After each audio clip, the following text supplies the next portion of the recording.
يا صباح الفل، ده يوم من ايام سنة اولى جواز.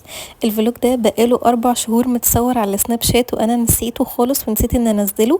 فقلت بقى انزله لكم واقول لكم عملت ايه في اول مرة في حياتي اروح القاهرة. تعالوا خدكم معايا في فلوج النهاردة واقول لكم عملت ايه. اول حاجة بقى صحينا من بدري جدا عشان كان لازم نروح القاهرة بدري عشان نلحق نرجع بالليل. فصحيت عملت كوباية الشاي بلبن بتاعتي طبعا اللي ما اقدرش استغنى عنها. بعد كده بقى لبسنا وجهزنا واحنا لابسين شتوي عشان هو فعلا كان في الشتاء.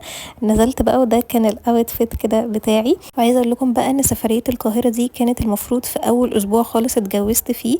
فبجد ما لحقتش انزلها خالص. نزلنا بقى والجو كان خطير بجد. الجو كان حلو قوي ونفسي ارجع لايام الشتاء دي لان بجد الجو دلوقتي فرهده جدا. وصلنا بقى الحمد لله بوابات القاهره. واول حاجه رحناها هو ممشى اهل مصر. وبجد الحاجات اللي هناك حلوه جدا وبحب قوي الحاجات اللي هي بتبقى اللي بتكون عليها رسومات وحاجات كده جميلة. بجد بيبقى شكلها حلو قوي ومختلف.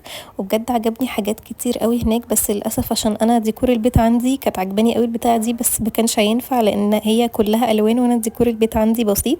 رحنا بقى شربنا ايس كوفي وسموزي ليمون نعناع واخدنا ريست كده. بعد كده بقى كان ميعاد الغدا فروحنا اكلنا في مطعم فلسطيني. بجد الاكل كان حلو جدا بس انا من كتر ما انا نسيت الفلوج نسيت اصلا اسامي الاكل ايه.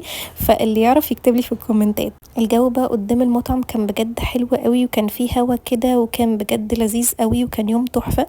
لقينا بقى المراية الحلوة دي فقلنا نتصور فيها. بعد كده رحنا عند كاظم وبجد شربت سلاش موز بالليمون كده كان طعمه خطير. انا عمري ما شربت الطعم ده في مكان قبل كده. رحنا بقى النزهة الجديدة عشان كنت عايزة اشتري حاجة من هناك علشان اوثق ان انا رحت للقاهرة. كان لازم اجيب حاجة كده صغيرة احطها في البيت علشان تكون كده قدامي على طول يعني وافتكر اليوم ده. فكان عاجبني حاجات كتير طبعا مجات بس ما اشتريتش مجات خالص لان انا كنت لسه شارية مجات كتير. قعدنا بقى نتمشى في شوارع النزهة وبعد كده بقى رحنا اكلنا كنافة نابلسية. وبجد اكتر نوع كنافة انا بحبه هي الكنافة النابلسية. ما بحبش اي نوع تاني بقى اللي هو الاختراعات دي. ده بالنسبة لي بيبقى تحفة وحلو جدا. بعد كده بقى اتجهنا خلاص على طريقنا لاسكندرية. وبجد كان البيت وحشني بطريقة مش طبيعية. هو القاهرة حلوة وجميلة وكل حاجة بس انا كان وحشني ان انا ارجع للبيت. رجعت البيت بقى واشتريت العلاقة دي للمفاتيح كده كانت عجباني قوي. واشتريت القطاعة دي وبجد القطاعة دي من ساعة ما جبتها وهي خطيرة خطيرة خطيرة وحلوة جدا. اشتريت كمان مضرب النسكافيه اللي على طول بتسألوني عنه. انا جايباه من النزهة الجديدة وبجد حلو قوي. بعد كده بقى قلنا نعمل اي حاجة كده ناكلها ونقعد بقى نريح عشان كنا خلاص تعبنا من الصبح واحنا في الشارع.